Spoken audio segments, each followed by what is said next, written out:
You've been watching live breaking news coverage here on 12 Plus. 12 Plus is dedicated to covering breaking news and breaking weather at any time, day or night, 24/7.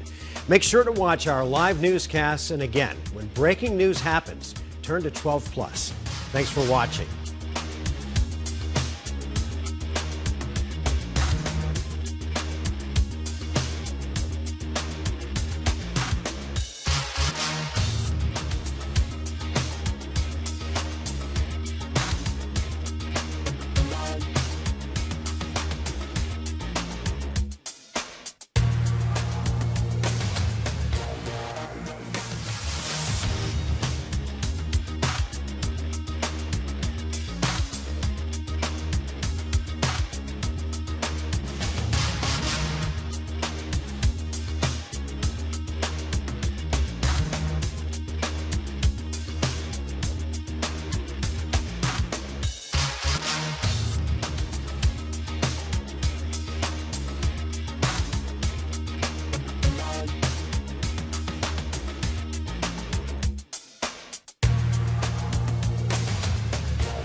I'm Mark Curtis. We're coming to you with breaking news coverage right now on 12 Plus. Our live stream will begin at any moment, so keep it right here for the latest developments. Again, the live stream will begin at any moment.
You've been watching live breaking news coverage here on 12 Plus. 12 Plus is dedicated to covering breaking news and breaking weather at any time, day or night, 24/7.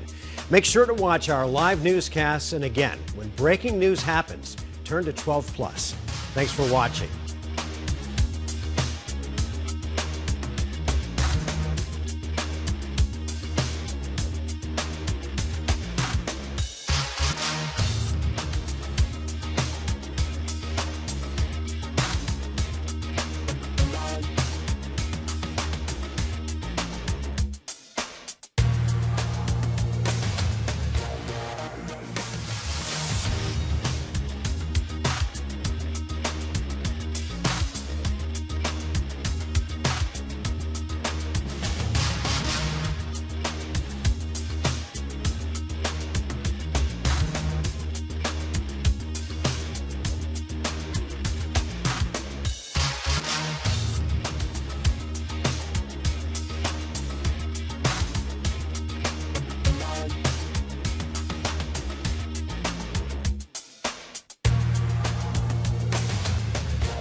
I'm Mark Curtis. We're coming to you with breaking news coverage right now on 12 Plus. Our live stream will begin at any moment, so keep it right here for the latest developments. Again, the live stream will begin at any moment.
You've been watching live breaking news coverage here on 12 Plus. 12 Plus is dedicated to covering breaking news and breaking weather at any time, day or night, 24/7. Make sure to watch our live newscasts, and again, when breaking news happens, turn to 12 Plus. Thanks for watching.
I'm Mark Curtis. We're coming to you with breaking news coverage right now on 12 Plus. Our live stream will begin at any moment, so keep it right here for the latest developments. Again, the live stream will begin at any moment.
You've been watching live breaking news coverage here on 12 Plus. 12 Plus is dedicated to covering breaking news and breaking weather at any time, day or night, 24/7. Make sure to watch our live newscasts, and again, when breaking news happens, turn to 12 Plus. Thanks for watching.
Well, good morning, everyone. I'm Warren Trent. I'm the Public Information Manager for the Arizona Department of Public Safety. The next voice you hear will be from Colonel Jeffrey Glover, Director of the Arizona Department of Public Safety, who's here to talk about the tragedy that occurred in Flagstaff. I know you have questions about the shooting from last night. The Colonel will be talking about the tragedy in Flagstaff. Once he's done, and after he takes a few questions from you, Sergeant Cameron Lee will come up and answer your questions regarding last night's incident.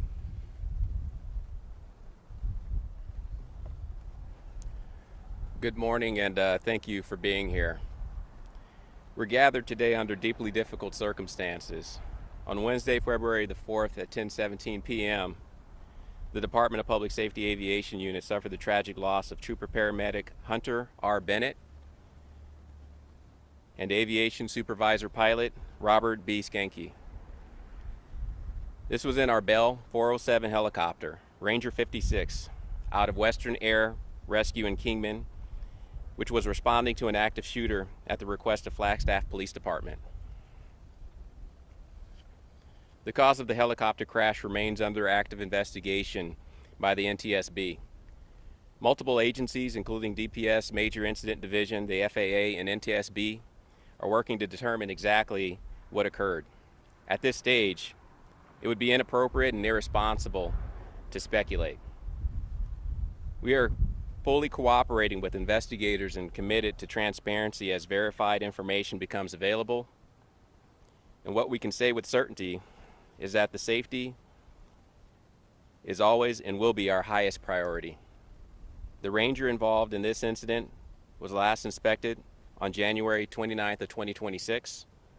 And if any lessons emerge from this tragedy, we will take them seriously and act on them decisively, as safety is part of our culture. On behalf of the entire DPS family, I extend our deepest condolences to the families, friends, and colleagues of those that we lost. No words can adequately express the sorrow that we feel. These individuals were more than employees. They were teammates. They were mentors and trusted professionals who embody the public service and commitment to others. Please keep them and their families in your prayers. I want to now share about who these brave men were. Today we honor the lives, their service, and their positive impact that Robert and Hunter had on the department and on the community that they served, saving countless lives with their commitment to public service. Robert joined the Arizona Department of Public Safety as a helicopter pilot on May 8th, 2021, assigned to the Western Air Rescue. He was promoted to aviation supervisor on June 8, 2024. Robert served in the U.S. Marine Corps from 1988 to 2010, retiring as a lieutenant colonel. His distinguished military career, including roles as a pilot in command, presidential support pilot, and operations safety officer. He was a highly decorated and completed advanced aviation safety training at the Naval Postgraduate School. After retiring from the Marines, he flew as an emergency medical services pilot for Air Methods Corporation in Kingman. By the time he joined DPS, he had logged over 5,100 flight hours. Robert earned a Master's of Administration and Leadership from Northern Arizona University and a Bachelor of Science in Electric Engineering Technology from Brigham Young University. He is survived by his wife, Tish, and their 4 children. Hunter began his career with the Arizona Department of Public Safety on June 11, 2022, as a cadet state trooper. He graduated from the Arizona Law Enforcement Academy Class 558, and on January 13, 2023, earning top honors in academics and physical fitness. He was assigned to the Highway Patrol Division, the Metro Bureau, District 20 Night Watch, and later transferred in April of 2024 to Western Air Rescue in Kingman as a trooper paramedic. In August 2025, he served as a recruiter before becoming a fully qualified DPS Air Rescue paramedic. Hunter was nationally certified as a paramedic and previously worked in the 911 system for American Medical Response. Born February 1st, 1998, in Hartford, Connecticut, he graduated magna cum laude from Arizona State University's Barrett Honors College with dual majors in business and criminal justice. On October 21st, 2024, Hunter married his high school sweetheart, Brianna, in Hawaii. We ask that their loved ones be given privacy and compassion during this profoundly painful time. Finally, I want to thank Governor Katie Hobbs, the Flagstaff Police Department, and Coconino County Sheriff's Office, and the Coconino County Attorney's Office for all of their support. Today we mourn and we remember and we recommit ourselves in honoring these lives through integrity, accountability, and continued service to our public. Thank you. And right now we'll take a few questions and be able to hopefully answer some of the questions that you may have that we might be able to answer right now.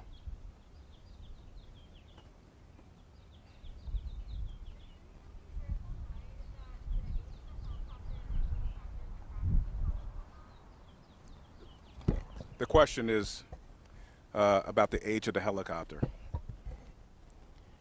So our helicopters, the Bell 407s and 429s, are not outdated aircrafts. They are regularly inspected and go through a very rigorous check. As I just mentioned, that particular aircraft went through a maintenance check just a few days prior to the crash.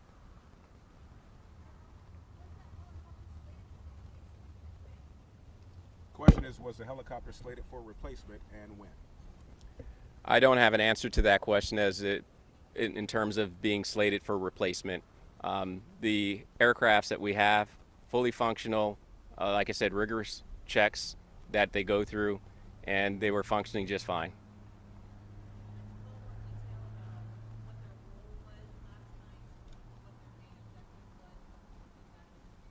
Question is, what was the role of Ranger during the situation in Flagstaff? So, as I said, this is a tragic loss for us. Their role in those helicopters is to be able to provide safety for those that are on the ground. They have a very specific and important function. They have the ability of being able to get eyes and ears up top, being able to visually see exactly what's going on, safely guide those officers in a way that keeps them safe in doing their job. And so they have a very important role when they are running their missions. And that was the role, as in every mission, that when a Ranger helicopter goes up, whether it's for air rescue and safety or being able to allow for the safe, essentially the safe response of a first responder to be able to go into a scene that's very active and hot.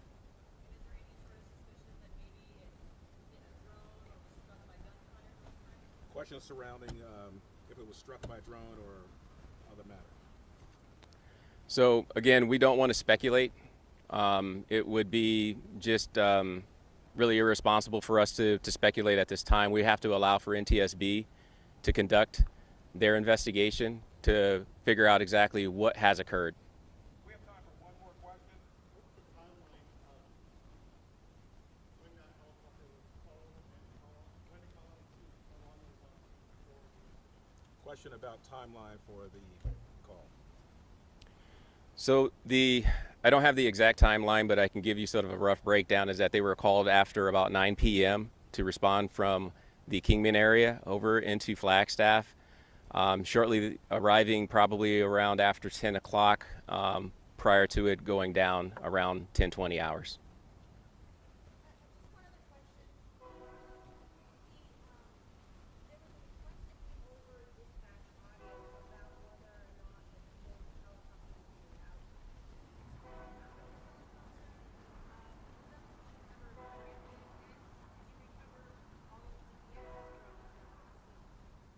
Question about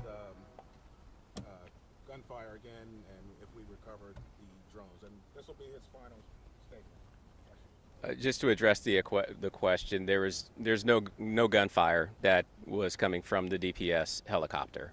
As far as the collection of any type of equipment that we may have had out at the scene, everything was collected and being inventoried. Thank you. Sergeant Cameron Lee from the DPS Public Affairs Unit will be up here to answer your questions also about last night's incident that occurred.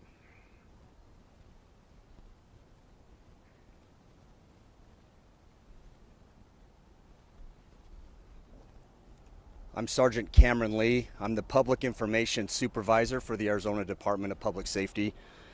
Before I get into the shooting last night, I do want to note that the information that the director provided today, including the biographies and the photos, will be on our website, so you guys can have the digital copies of those. We'll get those posted shortly. I'm going to address the shooting that happened last night. I want to start off by saying that in less than 24 hours, we almost lost another trooper. And I think that underscores the danger that our personnel are willing to put themselves in to keep our community safe. Yesterday on February 5th yesterday February 5th at approximately 7:12 p.m., our department's SWAT team responded to the area of 2435 West Indian School Road to serve a high-risk search warrant. The suspect in question had a warrant, a grand jury warrant for weapons misconduct, as well as drug possession. It's important to note this is a high-risk search warrant because of the extensive criminal history of this suspect. The suspect, who we're not identifying at this time, is a 51-year-old male. As our troopers and our SWAT entered the entrance to the residence, there were two females that saw them come. They ran back to the residence and warned the suspect that they were coming. Almost immediately following, the suspect began to fire rounds at our SWAT officers. Our SWAT officers returned fire. During the exchange of gunfire, one of our SWAT sergeants was hit in the shoulder by a round, and he also was wounded in the bicep. So he took a round to his right shoulder and was wounded in his left bicep. I can't confirm whether his left bicep wound was a round or shrapnel. 3 other SWAT operators or troopers were also wounded as part of this shooting. It is suspected they were also hit by shrapnel. All 4 of our wounded troopers were treated and are home resting. We are grateful for the response of the Phoenix Police Department as well as the medical team that arrived to quickly assess and treat our wounded. The Phoenix Police Department is going to investigate this shooting. We will be working closely with them to release what information we can. The only other information that I can release at this time is our SWAT sergeant that was wounded has 21 years of service with the agency, many of those years being on our SWAT team. I can take a few questions and try and answer what I can, but again, this is still an active investigation by the Phoenix Police Department.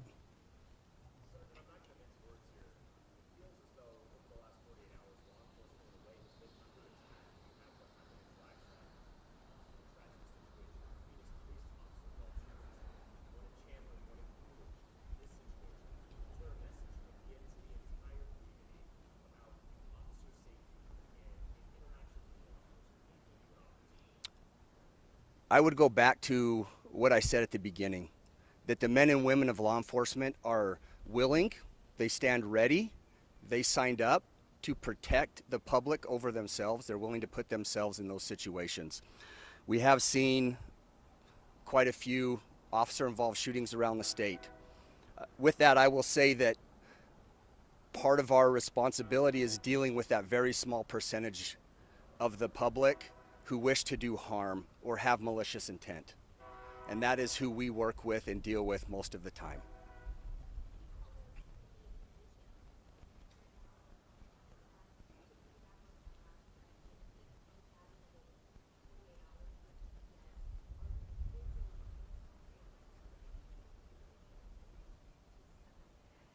Yeah, so the question is the condition of the suspect as well as vigils and what the community can do to help. Thank you for that question.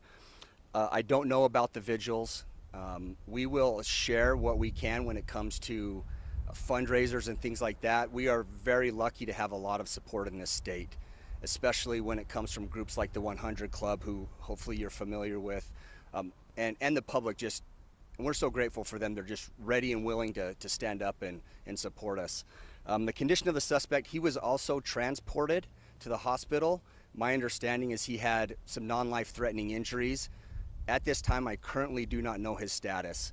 I will check with the Phoenix Police Department. Hopefully we can provide an update, and when he is booked into jail, we will be able to release his full name.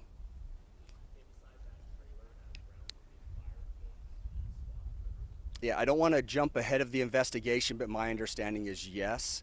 But we hopefully can give a little bit more on that later on. If there's no other, one more?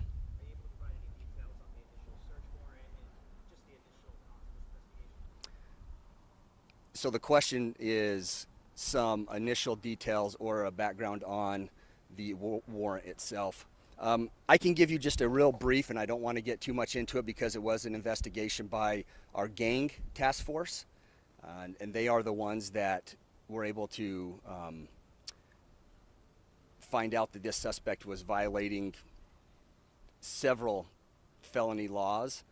They are the ones that went and were able to get a grand jury warrant for his arrest based on that. And our gang unit, again, is doing an incredible job around this state helping find those people that really have a malicious intent. So that's it. Thank you.